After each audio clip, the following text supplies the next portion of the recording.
maybe we should just end the interview. You want to wrap it? Yeah, well, thank you everybody for watching. Thank you. Yeah, it was so nice. All right. What's going on? It's your boy, Oliver Tree, and you are watching Billboard News.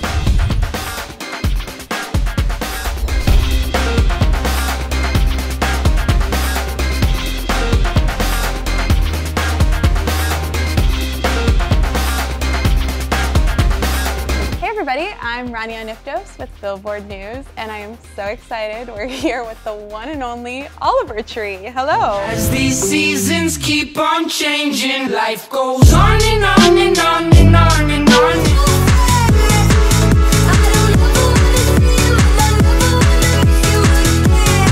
Who said cowboys don't cry?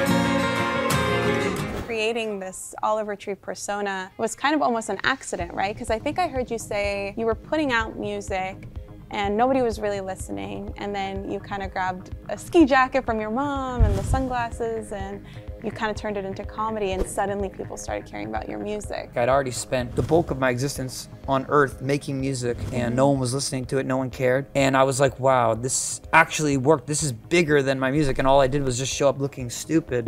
And I think it's a mirror that I was setting up of society, like how dumb things have gotten in a lot of ways. But also, experimentation is kind of the birth of invention and trying to make something that's hasn't been done a million times. Oliver Tree is my birth name. Both my parents were trapeze artists. This album that you've just released, it's a little more open, like a little more vulnerable, I think, into looking into who you are and your interests. Were you concerned about taking that extra step in your artistry and your lyricism and your playing around with different genres? The first album I had made was really a lot like this one in the context that people aren't listening to albums, and I kind of made the album with that mindset of, hey, this is really a collection of all my favorite styles and a selected works, if you will, of the highlights of what I like, different styles. But also, there can still be a component that's a thread through of a concept album through the visual component, through the character, which still allows it to be cohesive. Yeah. And the thing that also ties it together nicely is I produce on every single song. I'm the one who mixes. So from the beginning of the conception through the mixing process, I'm hands-on. I can produce these things by myself. It's not something I'm particularly interested in doing because you spend so much time making these albums that if you're just by yourself making music all the time, it's very lonely. Yeah. And I used to do that for all my old music. It was just me by myself, and I found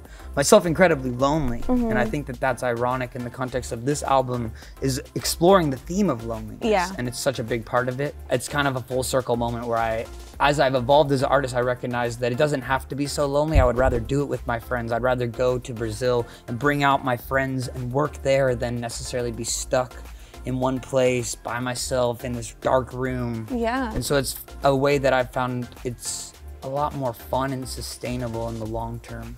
And you also are very creatively driven, obviously with how you dress, but also with your music videos, with your production. I wanna be with you.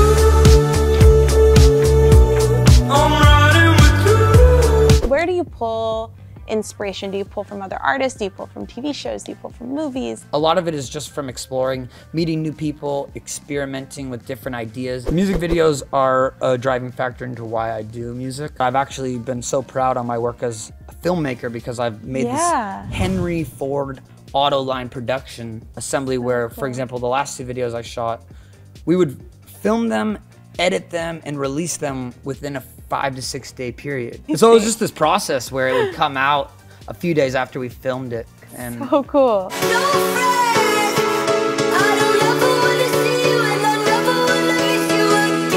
that's something I'm really proud of because I'm able to get the quality that I want, even if it's a smaller budget and not something super mind-blowing crazy. I'm able to make the art piece that I want in such a quick time with the execution and the quality being like at a very high level. Hi, my name's Oliver Tree. Come watch the world's greatest concert, movie, TV show, and play. And even with this world tour, you're making it so much more of an experience by, I think, expanding what artists usually do, which is go to the same kind of round of countries and cities. Like, you're expanding it to 5 continents. Is there a place that you are most excited to? I am most excited to be performing in Antarctica. And this is a big, something I've dreamed for many, many years. Yeah. And it's finally happening at the end of this year. I get to finally go to Antarctica. It's the Do they have last a venue continent. there? Is that there's a- no venue. okay. And I can't say too much about it. I haven't announced this yet, but I'm announcing it here. I'm not going to say too much, but I will say Billboard I'm finally exclusive. making the dream come to life. Wow. And it's a long time coming. It's incredible, and I'm so excited because I really would love to see you on tour. And I'm so happy that you're putting out another album finally. And this very well could be my last album. We don't know if this Oh. is going to be one more maybe, or maybe this is it. But as far as I'm concerned, I feel like this is the end of a trilogy. completion? Okay. There's a world where this is probably going to be it. I think you're so creative, and whatever you do is going to work out so wonderful. And I'm so happy for everything. So congratulations. Thank you.